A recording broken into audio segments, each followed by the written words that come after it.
بسم اللہ الرحمن الرحیم۔ السلام علیکم ورحمۃ اللہ وبرکاتہ۔ سانحہ کربلا انسانی تاریخ کا ایک دل خراش واقعہ کہ جس میں پیغمبر رسول صلی اللہ علیہ وسلم کے پیروکار اپنے ہی نبی کے نواسے کو بے دردی سے شہید کر کے ان کا سر اقدس نیزے پر سجا دیتے ہیں۔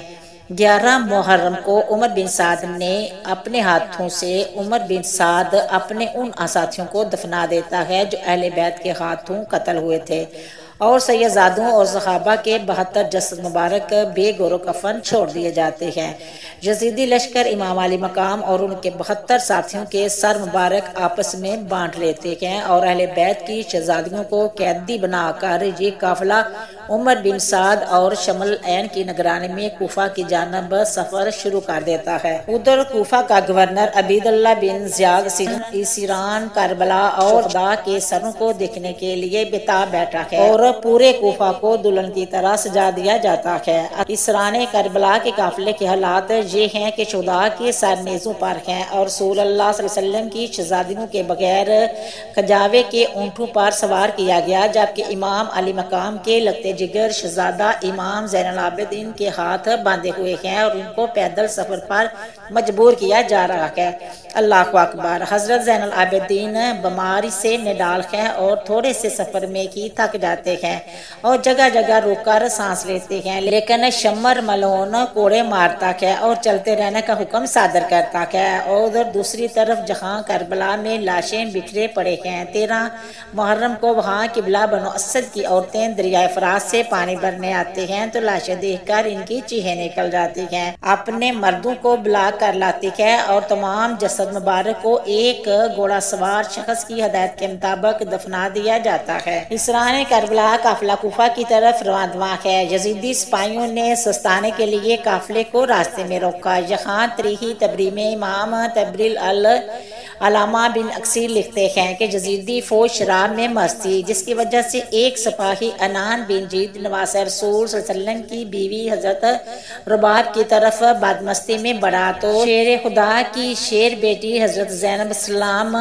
نے قریبی کھڑے دوسرے سپاہی کی تلوار کھینچ کر پہلے حنان بن جید کو بڑھتا ہوا ہاتھ کاٹا، پھر اس کی گردن اڑا دی۔ اس واقعے کے بعد کافی دیر تک لشکر میں خاموشی چھائی، پھر حضرت زینب نے وہاں پر اہل بیت کی عظمت کے بارے میں خطبہ ارشاد فرمایا۔ امام تبری روایت کرتے ہیں کہ ابن سعد نے خولی کے ہاتھ امام علی مقام کا سر اقدس ابن زیاد کے دربار بھیجا۔ خولی جب کوفہ پہنچا تو رات کا وقت تھا، اس لیے وہ سر مبارک کو اپنے گھر لے گیا اور ایک برتن میں ڈانپ دیا۔ سر مبارک کو دیکھ کر اس کی بیوی نوار سخت ناراض ہوئی کہ یہ تم نے کیا ظلم کر دیا ہے۔ وہ بیان کرتی ہے کہ خدا کی قسم میں نے دیکھا کہ ایک نور برابر آسمان سے اس برتن تک ستون کی مانند چمک رہا ہے، اور میں سفید پرندے دیکھے جو برتن کے ارد گرد منڈلا رہے تھے۔ چنانچہ 12 محرم کو اسران کربلا اور نواسہ رسول صلی اللہ علیہ وسلم کے سر مبارک کو ابن زیاد کے دربار میں پیش کیا گیا۔ شیر خدا کی شیر بیٹی حضرت زینب اور ابن زیاد کے درمیان سخت گفتگو ہوئی۔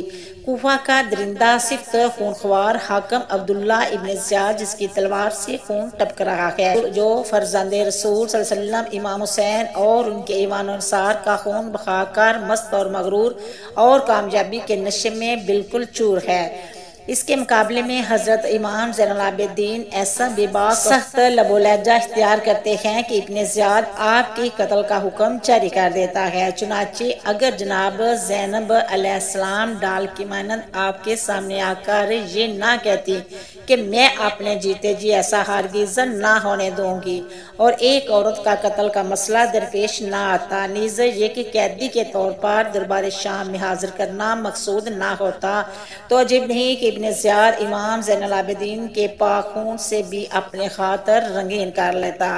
ابن زیاد نے شہداء کے سروں اور کربلا کے اس قیدی قافلے کو شمرالعین اور طارق کی قیادت میں یزید کے دربار شام کی طرف روانہ کر دیا۔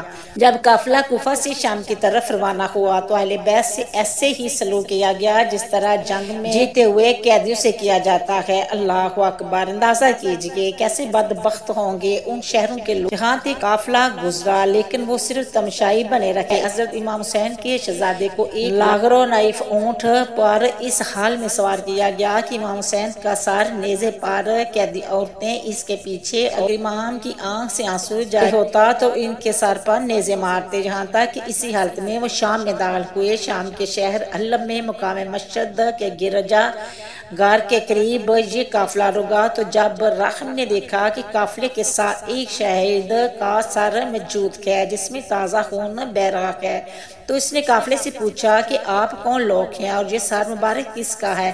یزیدی فوج نے کہا کہ یہ فوج یزیدی کی ہے اور یہ سر حسین ابن علی کا ہے۔ راہب کہنے لگا کہ سیدھی طرح کہو کہ یہ سر تمہارے نبی کے نواسے کا ہے۔ یہ سن کر سب خاموش ہو گئے۔ جب راہب نے دیکھا کہ یہ کسی معمولی انسان کا سر نہیں ہے تو اس نے شمر اور تارک بے شو بہا قیمتی تحائف اور سونے کے سکے دے کر کہا کہ آج رات یہاں ہی رک جاؤ اور ایک رات کے لیے یہ سر مجھے دے دو۔ لالچی سپاہی فوراً تیار ہو گئے۔ راہب ساری رات سر مبارک کی کرامات دیکھتا رہا اور صبح کلمہ پڑھ کر مسلمان ہو گیا۔ سبحان اللہ۔ روایت کے مطابق ظلم و جبر سہتے یہ اہل بیت کا قافلہ پہلی سفر کو شام میں روانہ ہوا۔ یزید کے حکم کے مطابق شہر کو ایسے ہی سجایا گیا تھا جیسے کسی جیتی ہوئی فوج کے کمانڈر کے استقبال کے لیے سجایا جاتا ہے۔ شہر میں داخل ہونے کے بعد اسرائیل کربلا کو جامع مسجد کے چبوترے پر بٹھایا گیا۔ یزید کے حکم کے مطابق محل کو سجایا گیا اور تمام بزرگان شام کو محل میں مدعو کیا گیا۔ پھر حکم ہوا کہ اب اسرائیل کربلا کو حاضر کیا جائے۔ امام حسین کا سر مبارک ایک تشت میں پیش کیا گیا اور کھانے کی میز پر رکھ دیا گیا۔ یزید اپنے اصحاب کے ساتھ شطرنج کھیلنے لگا، جیسے کہ بازی جیتا وہ جام نوش کرتا اور باقی بچا ہوا جام تشت پر گرا دیتا۔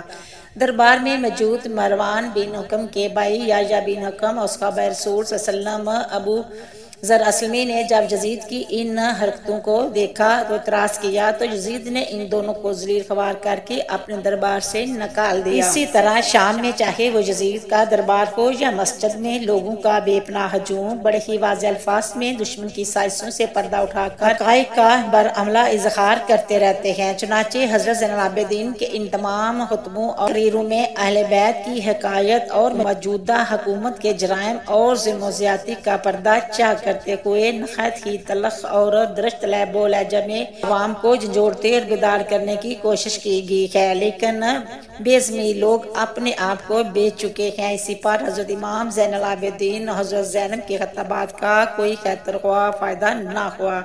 سبھی کی مائیں بہنیں اپنے اپنے گھروں میں تھی۔ جب حضور صلی اللہ علیہ وسلم کے نواسے کی بیویاں، بہنیں اور بیٹیاں قیدی بنے دربار میں موجود ہیں۔ اللہ اکبر! کیوں نہ وہاں موجود لوگوں کے دل پھٹے۔ اللہ اکبر! اس کے بعد یزید نے قافلے کو آزاد کرتے ہوئے مدینہ بھیج دیا۔ اللہ سے دعا ہے کہ ہم اپنے آخری زمان حضرت محمد صلی اللہ علیہ وسلم اور ان کی پاک آل پر اپنی جان نثار کرنے والے بن جائیں۔ اے اللہ پاک ہمارے گناہوں کو بخش دے، ہمیں اور ہمارے دلوں کو بغض اہل بیت سے پاک رکھنا، ہمارا حشر بروز قیامت حضور صلی اللہ علیہ وسلم اور ان کی آل پاک کے ساتھ کرنا۔ آمین ثم آمین۔ امید کرتی ہوں کہ آپ کو میری یہ ویڈیو پسند آئی ہوگی۔ اگر پسند آئی ہے تو شیئر کرنا، سبسکرائب کرنا، اچھی کمنٹ کرنا، دعا میں یاد رکھنا، اپنا بہت سارا خیال رکھنا۔ ہم انشاءاللہ ملیں گے نیکسٹ ویڈیو میں، تب تک اوکے، اللہ حافظ۔